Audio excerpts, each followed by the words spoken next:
by our Governor, X.J. Romualdo,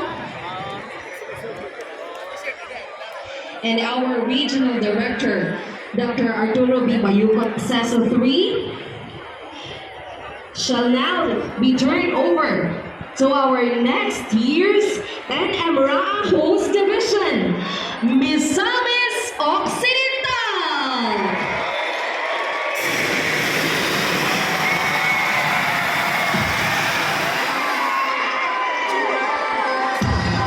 The banner is now with our Governor of Misamis Occidental, Attorney Henry S. Waminal, with Vice Governor, Honorable Rowena Gutierrez.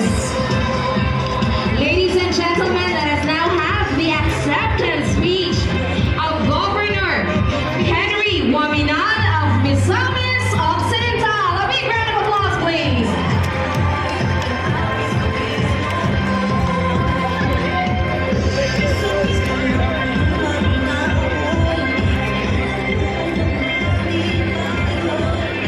Daghang salamat sa atong Master of Ceremonies na ako sa kanila kung dili ni akong apo sa tuhod na.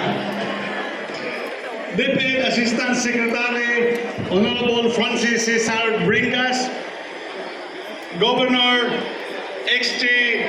Romualdo, who was my classmate in the 16th, 17th, and 18th Congress of the host province of Camiguin, the father of Camiguin, Congressman J.J. Romualdo, Vice Governor Roden Romualdo, our best friend, Regional Director Arturo Bayucot of DepEd Region 10, and the entire DepEd workforce.